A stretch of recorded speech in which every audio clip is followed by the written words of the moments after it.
Okay, so you know the law of conservation of mass, right? Matter isn't created or destroyed. Yeah, basic chemistry, Lavoisier's law. Exactly. Antoine Lavoisier. That's the name everyone learns. But here's a twist. Oh. Turns out a Russian scientist, Mikhail Lomonosov, well, he had a very similar idea, like decades earlier. Ah, right. That Lomonosov connection. Yeah. It does make you think, doesn't it? About how scientific history gets written. It really does. And, you know, how ideas pop up in different places, maybe different traditions of science, East and West. It's fascinating. A fundamental law, but with this whole backstory about who gets the credit, how it gets established. Totally. So look, this isn't just about that one law. We're going to do a deep dive into Lavoisier himself. Going beyond the headline discovery. Yeah, exactly. We'll look at his obsession with measurement and why that was so important. Crucial for modern science, that precision. And how the French Revolution, completely changed everything for him and for science at the time. Big historical forces at play. Right. We'll also touch on this idea of theory versus experiment. Why are some scientists more like Einstein, all theory, and others, like Lavoisier, need to get their hands dirty? Different approaches to uncovering truth, I suppose. And finally, the big one, money. How does science actually get paid for? Lavoisier's story has a really stark take on that. So it's a look at the science, the man, the times, and even the practicalities. Should be quite illuminating. Definitely. Okay, so let's set the scene a bit. Lavoisier, he wasn't exactly starting from scratch. No, not like some other figures, say Fourier, who came from humbler beginnings. Right. Lavoisier's family was wealthy. He got top-tier education in Paris. His parents died young, sadly, but his aunt raised him, provided for him. That background certainly provided opportunities. But it wasn't just privilege. The guy was, intensely curious from the get-go, always documenting things on his travels, minerals, animals, you name it. That habit of meticulous recording, that's key. Shows that systematic mindset was there early on. And get this, he's only 17, right? And he enters this competition. Oh, yeah. What for? To redesign Paris's streetlights, trying to make them brighter, more efficient, cheaper. Huh. At 17. That's ambitious. Practical science right away. He didn't win, but people noticed.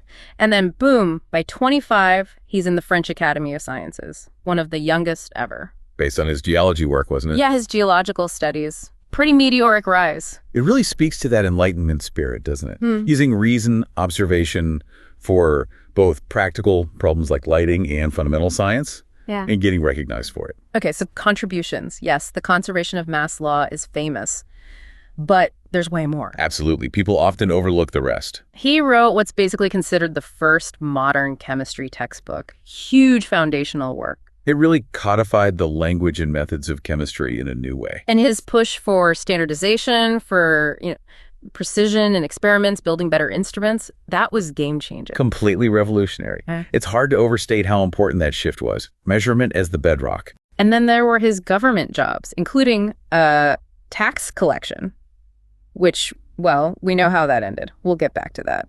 It's an interesting mix, isn't it? Deep scientific work and public administration.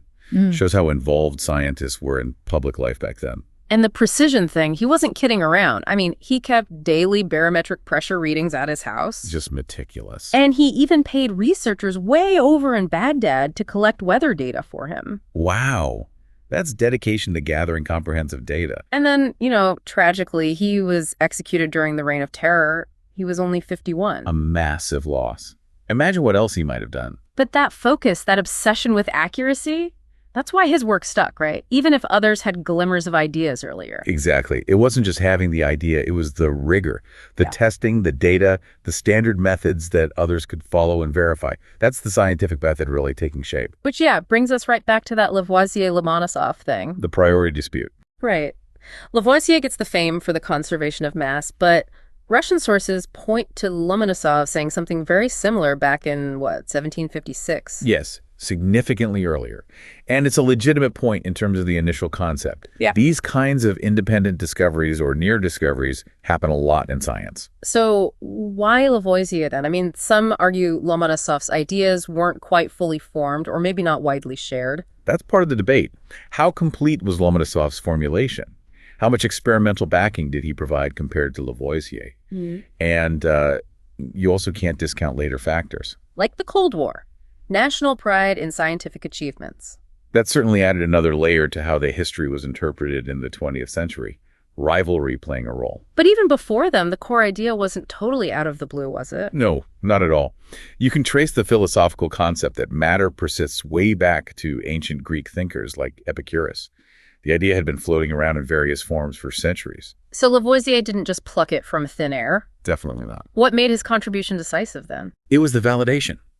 The incredibly careful, repeatable experiments.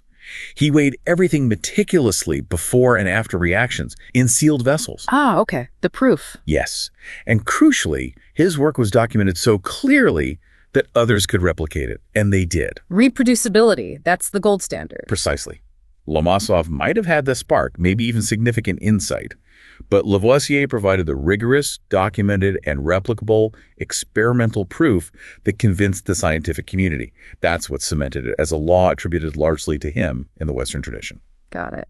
Okay, so thinking about Lavoisier being so hands-on, so experimental, it makes you wonder why some scientists lean that way while others, like Einstein, are more theoretical. It's a really interesting question about scientific methodology. Historically, there was often a split. You had sort of observational science dealing with earthly stuff, and then more theoretical, mathematical approaches for, say, astronomy or physics. Different paths to knowledge. Exactly. And by Lavoisier's time, the 18th century, knowledge was exploding. Science was getting much more specialized. It became harder and harder for one person to be both a top-tier experimentalist and a leading theorist across multiple fields. Right, not like Newton, maybe, who seemed to do it all a century earlier. Precisely. The age of the true universal genius was perhaps fading as the depth required in each area grew. You often had to choose your focus. Lavoisier clearly chose the experimental path for chemistry. Okay, and let's circle back to the funding aspect. You mentioned his tax collection role. Yes, the Ferme Générale. It was a private tax farming consortium. And that's how he paid for a lot of his expensive equipment and experiments. It certainly provided significant personal wealth, which he channeled into his scientific pursuits. Building state-of-the-art labs wasn't cheap, even then. But that very role, being a tax farmer, is what got him into trouble during the Revolution, right? Tragically, yes. The Ferme Générale was deeply unpopular, seen as exploitative by many revolutionaries. Being associated with it, despite his scientific contributions, made him a target during the Reign of Terror. And led to his execution in 1794. A stark reminder that science doesn't happen in a vacuum. It's tied to the society, the politics, the economics of its time. And sometimes those ties have devastating consequences. It really highlights how expensive science can be and how funding shapes what gets done. It was true then, it's true now with, say, space exploration or particle physics. Absolutely. And think about the COVID-19 pandemic recently. Yeah. The rapid development of mRNA vaccines, that wasn't magic. It built on decades of prior, often publicly funded, research into mRNA technology, research that maybe didn't have an obvious immediate payoff back then. Right. It shows that investing in science, even fundamental science, isn't just a luxury. It can be essential for, well, everything. For survival, even. It's fundamental to societal progress and well-being. Lavoisier's story, including how his work was funded and how his life ended, really underscores that complex interplay between scientific advancement and the resources and societal structures that support it, or sometimes tragically, curtail it. Okay, so to kind of wrap this up, Lavoisier, much more than just the conservation of mass guy. Definitely, a central figure in the chemical revolution. His relentless focus on precision, on measurement, on standardization that really laid the groundwork for modern chemistry. Absolutely. Transformed it from qualitative observation to quantitative science. The Lomonosov debate is fascinating too. Reminds us that scientific history isn't always neat and tidy.